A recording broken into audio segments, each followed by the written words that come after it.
Well, hey y'all, let's make some cream of chicken soup together. Want to? I have a couple tablespoons of just some butter, and you can use salted or unsalted. I use salted, and I've just got this in my little iron skillet over here on our hot plate. Now this is some of the chicken that we cooked the other day whenever I was doing the Marry Me chicken from Cooking with Mo and Deb. And y'all, that stuff is so good. And if that doesn't get you a husband by Valentine's Day, I don't know what to tell you. But it is delicious. So I'm just gonna let this chicken just kind of brown. It's already cooked all the way through, so that's not the issue. I just wanna wake up all those flavors and deepen them. Now you can make cream of celery soup just like this. Use 8 ounces of celery or 2 or 3 ribs and slice them up the size that your family will tolerate. Some people will tolerate larger pieces than others. You can do cream of mushroom soup. You can use whatever kind of mushrooms you like, baby bellas, the white, the big old portobellos, whatever. And this soup, actually, y'all, you can eat it like a soup. So often, well, not too often, all the time. I've lost my words. All the time, cream of mushroom soup, cream of chicken soup, and all that stuff is just not very good. It's a great ingredient out of the can, but the taste is just leaves a lot to be desired. And this is actually a good thing here. Okay, so I'm gonna add, I have 1 clove of garlic. You can add it or you don't have to. And this is some garlic that we made together. And I'm just gonna, it was roasted, and I'm just gonna smush it. And you can use the the garlic in the jar in the refrigerator if you want to, because it's your kitchen. You do what you want to, y'all.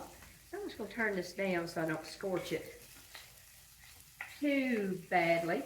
Okay, I have a cup of just some plain old milk here. And you could do this all dairy-free if you wanted to. If you had your favorite dairy-free butter, you could use that, and a dairy-free milk of your choice.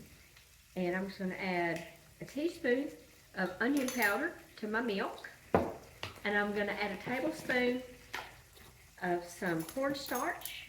And did I tell y'all that this is gluten-free? Well, it is. And my husband absolutely loves it. That man is lucky he can eat anything that he can get between the shoulders. You betcha. Alrighty, so get this all incorporated here. Now this recipe is in my cookbook.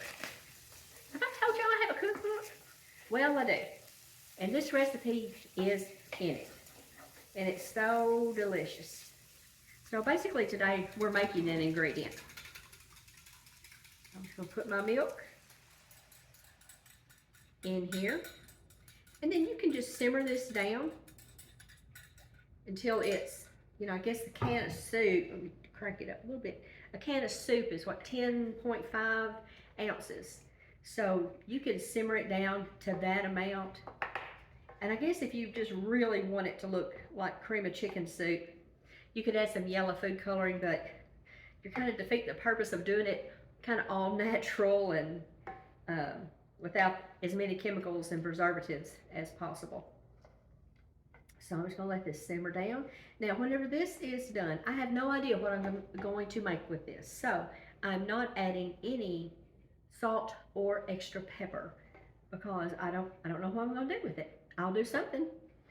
Now I can do it in, it'll stay in the refrigerator 4 or 5 days, or you can put it in the freezer for 3 months or so. And then you have got an ingredient. And whenever I did the chicken, for the Marry Me chicken, I had a package of 8 boneless, skinless chicken thighs. I used 4 of those in the chicken and thought, well, and I went ahead and cooked the chicken thighs for this whenever I had the skillet dirty doing that. And so I thought, well, I'm gonna get together with my friends and show y'all how easy that is. Okay, you're basically done. All you need now is just a little time, or as a friend of mine would say, just a little time and a few kind words. But this is in my cookbook, and I'll put a link. You can go to my website, which is still under construction, so there's not a whole lot there, but you can order the cookbook. And I think I have a dry ranch seasoning recipe on there, and a What is that other thing I have on there? Oh, Lipton, Copycat Lipton onion soup. That's a dry mix, and it also doesn't have any MSG, and it's very, very good.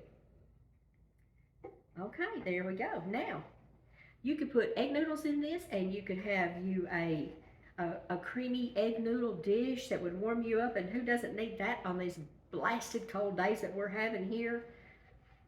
Absolutely. Go ahead and cut that fire off, because this iron skillet has got enough heat. It's going to continue to cook this.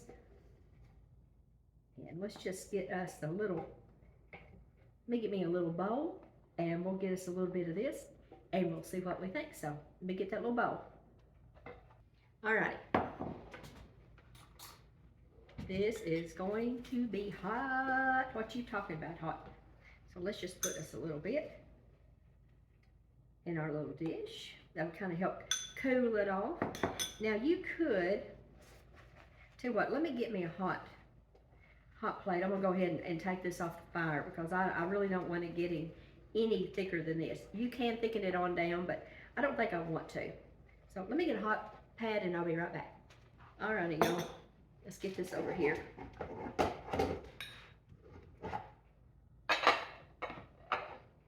Okay. Woohoo! Let's see what we think. Now we know it's gonna need salt and pepper, but I'm not gonna add that until we know what we're gonna do with it for sure.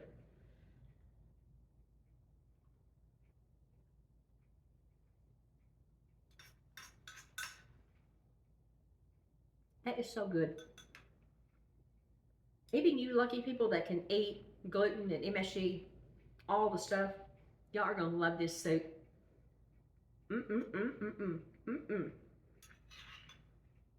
How easy was that?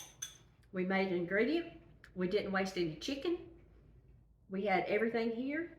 No preservatives. None of that old bad stuff. So there we go. I put a link to the cookbook. And I hope y'all try this dish. It is so delicious, and it'll stick to your bones. It makes you happy. All right, y'all.